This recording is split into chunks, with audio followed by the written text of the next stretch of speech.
You thought it would be easy. Teach them to chart their menstrual cycles, they said. Help them learn to use the menstrual cycle as a vital sign, they said. And then you saw the charts. You saw things that you didn't even know were possible, and you really don't know how to interpret them. Fortunately, I've created the perfect solution for you. I want to share with you our top resource for women's health professionals, how to interpret virtually any chart your client throws at you. This new resource breaks down complex chart interpretation into an easy step-by-step process. It will give you the tools you need to better support your clients. Head over to fertilityfriday.com/chart to snag your complimentary copy today. That's fertilityfriday.com/chart. This is the Fertility Friday podcast, episode number 608.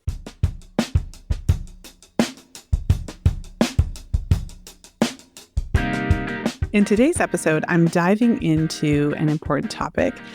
I'm diving into a research study that analyzed one of the most common practices that is essentially termed intermittent fasting, which is skipping breakfast. And the question is, if you skip breakfast, are you making up for those calories by eating a bigger lunch and potentially a bigger dinner? Or does it just result in accidental undereating? So without further ado, let's go ahead and jump into today's topic of intermittent fasting, and more specifically, does skipping breakfast count as intermittent fasting?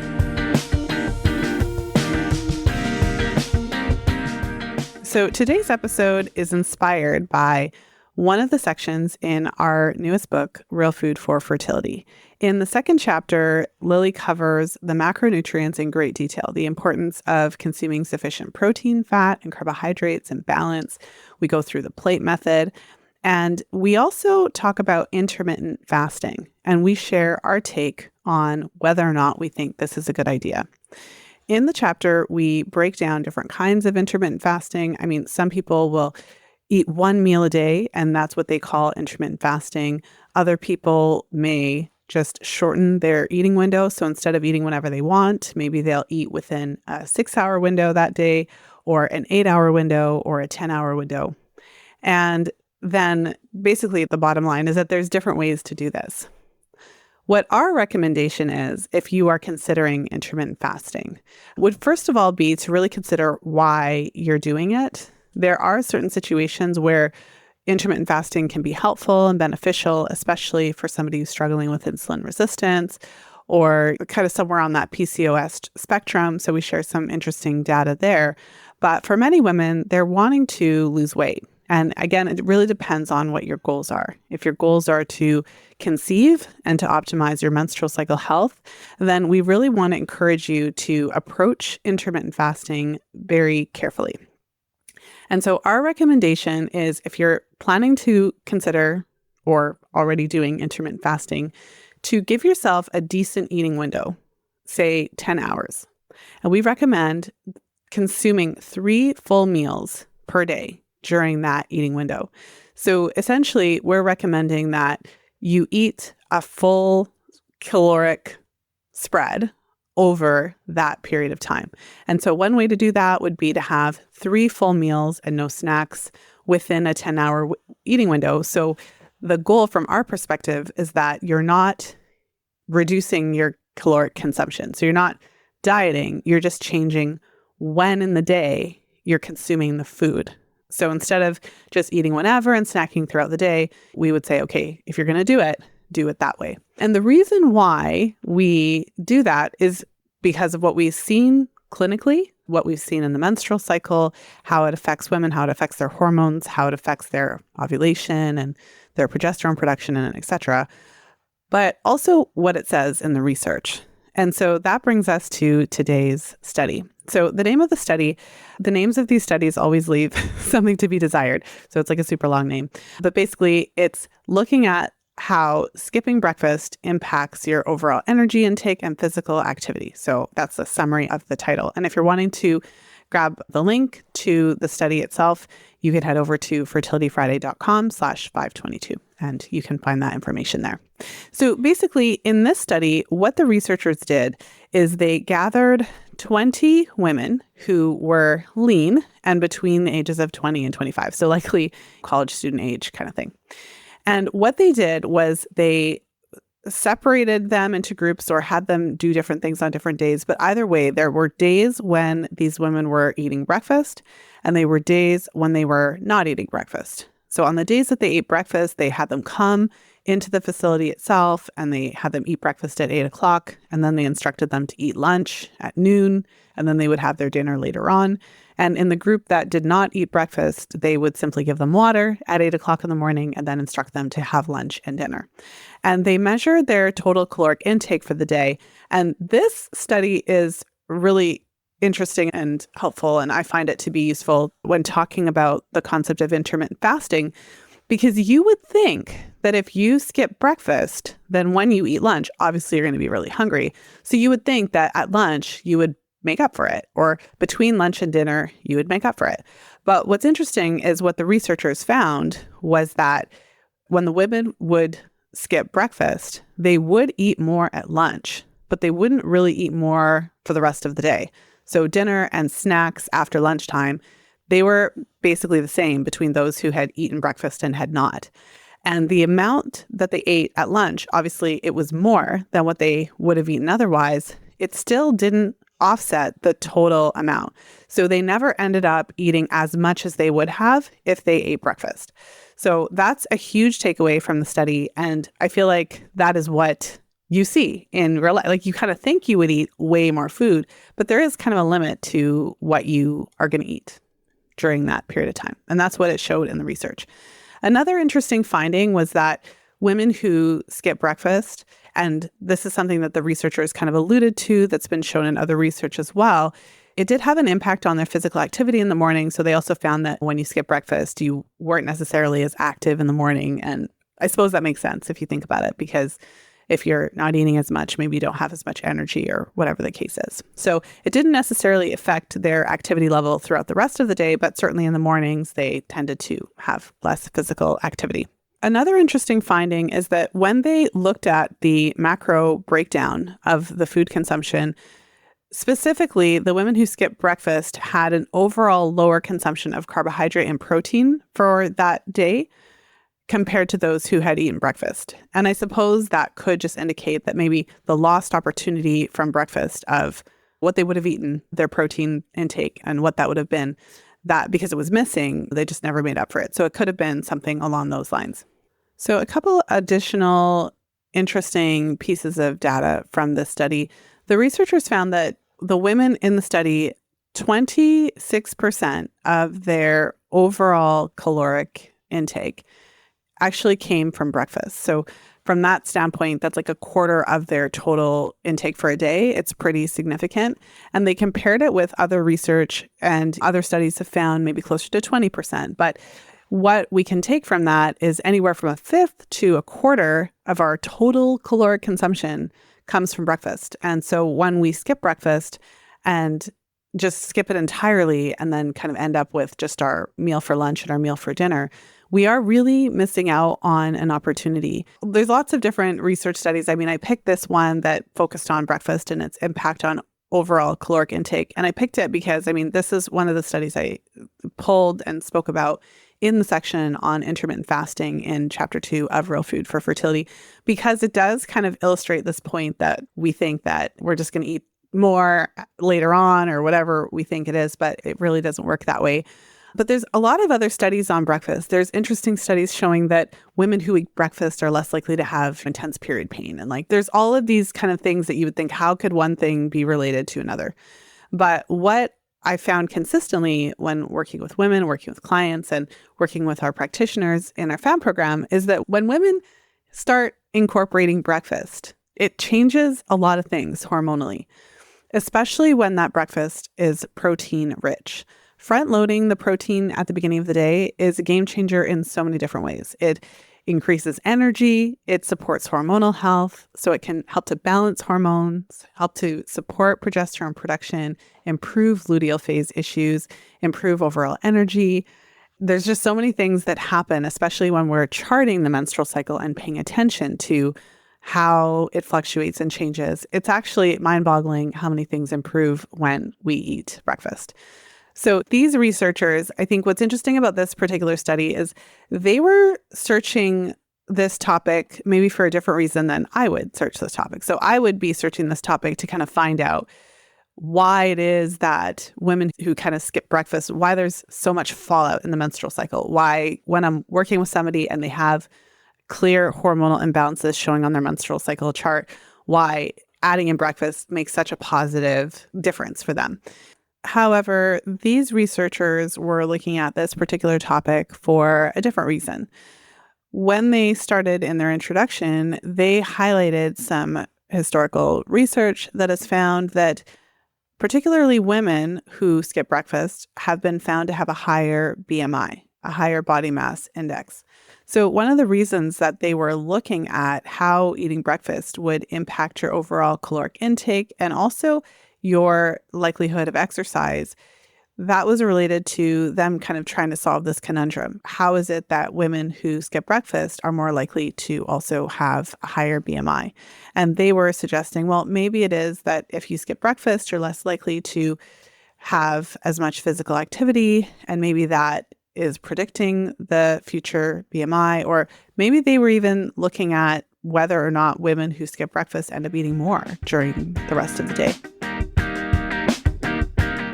Popping into today's episode to let you know about our newest resource for women's health professionals, the Practitioner's Guide to Optimizing Egg Quality.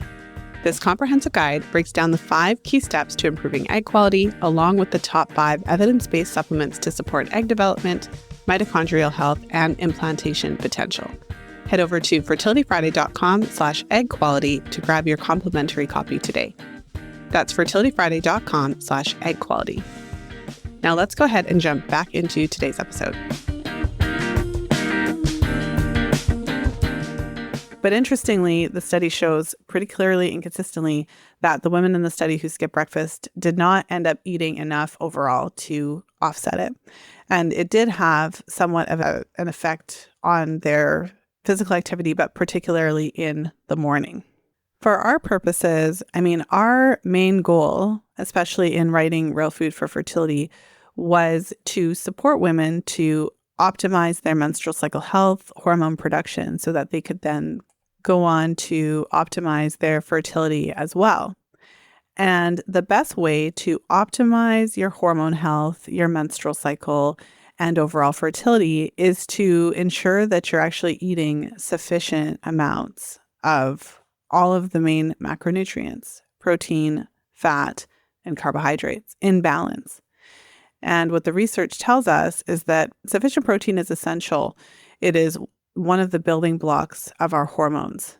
And sufficient fat is also essential, particularly animal fat, given that cholesterol is the precursor to our steroid hormones, estrogen, progesterone, testosterone, cortisol, and even vitamin D.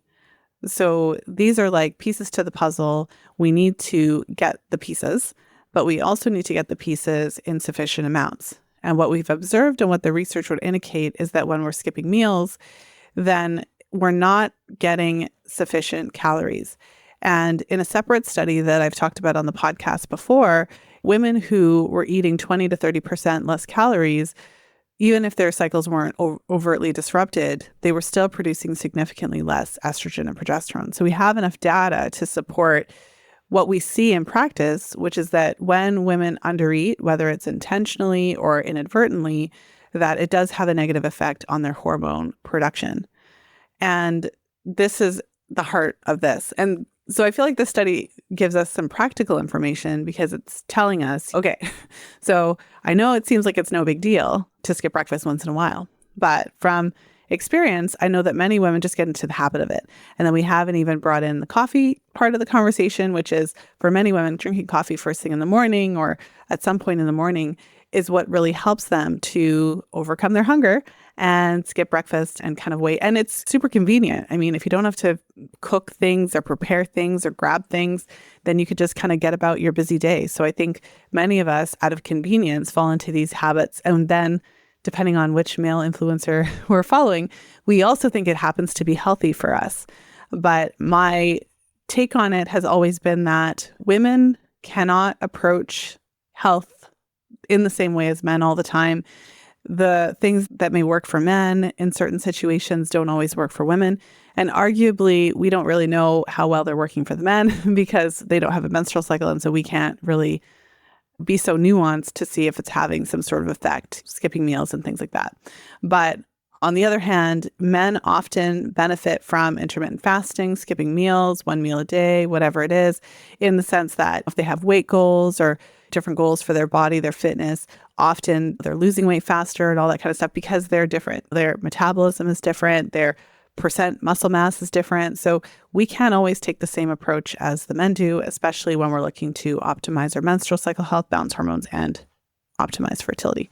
So in conclusion, if you are thinking about intermittent fasting as a way to, whether it's to lose weight or whatever your goals are, then I would highly encourage you, if you're also looking to optimize your menstrual cycle, optimize hormones, if you are planning to conceive in the near future or actively trying to conceive now, I would strongly encourage you to have a read through Chapter 2 of Real Food for Fertility, where we talk about intermittent fasting in more detail. And if you're looking at intermittent fasting to support you, to help to balance and maintain blood sugar, whatever your goals are, I would highly encourage you to consider more than just the timing. Consider your macronutrient ratio. Consider making sure your meals are balanced and you are consuming sufficient protein and fat to support your overall hormonal health. And I would encourage you to eat breakfast and to aim for 3 full good-sized meals a day so that you're not inadvertently under eating. And this is especially important when you're also exercising, because it's very common for women to inadvertently undereat when they're also quite active. And from a stereotypical standpoint, men, when they're working out, they're typically trying to bulk up. So many men will go and consume additional protein and things to really help support their building muscle mass. But for women, we are often trying to lean up. So it doesn't occur to us to add in more food when we ramp up our exercise. And all of these things can be easily identified, monitored when we track our cycles. So the good thing about this conversation is that we all have our vital sign that we can pay attention to. We can track our cycle and see how it's affecting us. And then you can see definitively whether or not this approach is hurting you or helping you. Ultimately, this paper really highlights one of the most common things that I see when viewing menstrual cycle charts of women who are skipping meals, whether they're skipping breakfast or they're skipping lunch, whether it's daily or once in a while. We often see how this impacts hormones, how this impacts cycle lengths, the luteal phase, potential for spotting, even cervical mucus on the chart. And it really clarifies what I see. So I love it when we can find research that clarifies the trends that we're actually seeing in the cycle. And that trend is essentially that when we're skipping meals, even though we might think, well, I'm going to eat a bigger lunch or maybe I'll eat a bigger dinner because I'll be hungry since I skipped that meal. Even if you do eat a bit of a bigger lunch or a bigger dinner, it doesn't mean that you are making up enough calories for that whole day. And so depending on what your goals are, if your goals are to support hormonal health and restore normal menstrual cycle function, skipping meals is not going to get you there. But a more specific intermittent fasting strategy where you outline your eating window and ensure that you're getting 3 full meals, that would be more of the strategy. So we'd be eating the same calories within that eating window that we would during a regular day, as opposed to just skipping meals altogether, resulting in not getting enough calories for the day. If you enjoyed today's episode and you can think of someone who needs to hear it, then the share link you'll find over at fertilityfriday.com/608. I hope you have a wonderful weekend, whenever you're tuning into the show. And of course, until next time, be well and happy charting. And that's a wrap. If you're loving the Fertility Friday podcast, then I know you'll love FAM, our Fertility Awareness Mastery Mentorship Certification Program. It's a 9-month program designed to teach you how to use the menstrual cycle as a diagnostic tool in your women's health practice. The menstrual cycle is the missing piece you've been looking for to better support your clients to balance hormones, normalize their cycles, and optimize their fertility. When you join FAM, I pull back the curtain and share advanced chart interpretation strategies and specialized client protocols that will completely transform your practice. Enrollment for FAM is opening up again in a few months. Head over to fertilityfriday.com/FAMlive to join the waiting list and be the first to know when early bird registration opens. That's fertilityfriday.com/FAMMLIVE.